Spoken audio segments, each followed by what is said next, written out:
been wondering what's been missing from my life, this deep hole that I just can't seem to fill, a hole devoid of joy, is now overflowing. Why? Because Zola Nene, my absolute favorite, my Zulu princess, is back. So when you're not busy, developing internationally award-winning cookbooks and hosting a number of different shows and being an awesome influencer, of course you are judging the Taste Master SA. And I would imagine having a blast because the contestants are pretty strong, especially at this stage. It was a great pool of contestants, absolutely. All very talented, all really just lovely individuals. So it's been a pleasure. It is a pleasure to be judging. Yeah, and really creative and also different as well, which is cool. And one of them, of course, is destined to become the new resident foodie on Afternoon Express, something you know all about, being a resident foodie. So you're making back something... to my old stomping ground. I love it. I know, it's great to cool. be back with the family. And hopefully you feel the love. I think you know how much you are loved here. Even if family leaves, they're still part of the family. So whenever you come back home, it feels like home. I love it. Estranged, okay. But what I love the most is because the one thing we battle with our foodies on this show is getting them to cook. Stop talking and cook, okay? I will talk, you cook. But you've jumped right in there. You are making, and you've called it yourself, a quirky chicken and grape casserole. Yes. Is it quirky because it's got grapes in it? It's quirky because people think that it's an unusual combination. It is an unusual combination. But it is so delicious. It's like got a sour and sweet taste to it. So try it, and especially now because grapes are, they're so hot right now. Exactly. And we get these beautiful sugary, almost. I know Woolies have almost a candy floss flavored grape, which is ridiculous. But it's got to be a seedless grape. Just make sure it's a seedless grape because you don't want your guests spitting out the pips while eating this casserole. Okay. They're very healthy, but not great to eat in a casserole. Okay, so what I've noticed, you've browned off your chicken first. So chicken seasoned with salt and pepper and a bit of flour, just regular cake flour, and then brown it in some... Do you roll it in the flour? Yeah, just dust it in the flour, and that's going to help our stew or casserole thicken up. Okay. Take it out. Clever. And this is one of the, from my book, it's one of the one-pot wonder recipes, right? So cleaning up is not anyone's favorite thing to do. So this is a way to avoid that for yourself. I cook on like a tiny little... I don't even have an oven at home. I've got like a tiny little two-plate hob thing that I use. So I'm a one-pot wonder. So this is perfect for you. I need it. Perfect for you. I need it. Yes. So once the chicken comes out, in with some onions. So these are red onions. You could use any onions you wanted. Sliced garlic.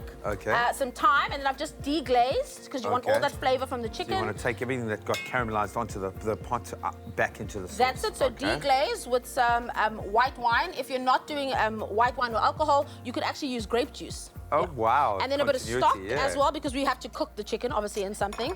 And then our delicious grapes. You can cut them in half if they're really large ones, but these are quite a few grapes as well. They're not just there for, like, show. No, this is flavor. Yeah, so this is going to give us the sweet and sour note, because that's what grape flavor is. It's got a bit of tang and a bit of sweetness. Yeah, well, obviously, they have the sugar in, but they're going to give you that That's exactly right. Okay, so then I'm going to go back in with the chicken.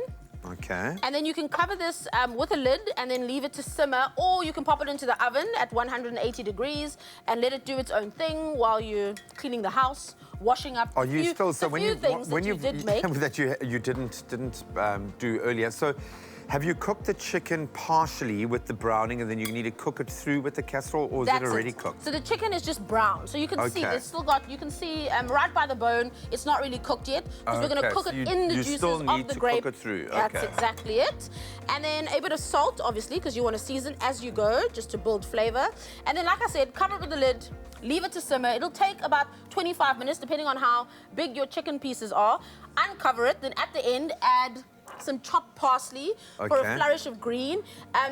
Depending on how sweet your grapes are, you may have to add just a sprinkling of sugar just to balance it out. Yeah, so taste it just before you serve it and see if you do need to adjust it. But usually the grapes are sweet enough. And then your beautiful chicken and grape casserole. And we've served it with some rice here, but I suppose you could go any different direction. Absolutely. That's absolutely amazing. So the keyword is chicken. You SMS chicken to 33728 and we will send you this ingenious, very quirky ingredients list.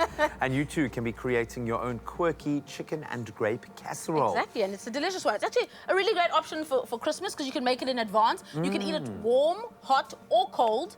So that's always a bonus, depending on how the weather treats us this Christmas season.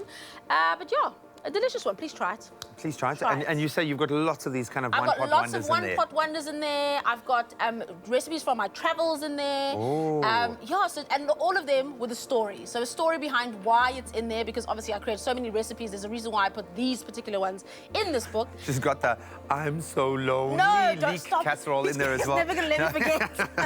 I love it where you're cooking for yourself, cooking for a whole host of people. Some amazing, absolutely awesome and nostalgic recipes. And simply Zola also, I think, painting the picture of this incredible year that she's had. You want to get your hands on it. So if you're feeling a little bit lucky this morning, we would like to give you this opportunity. You can stand a chance to win one of 2 copies of Zola's latest cookbook, Simply Zola.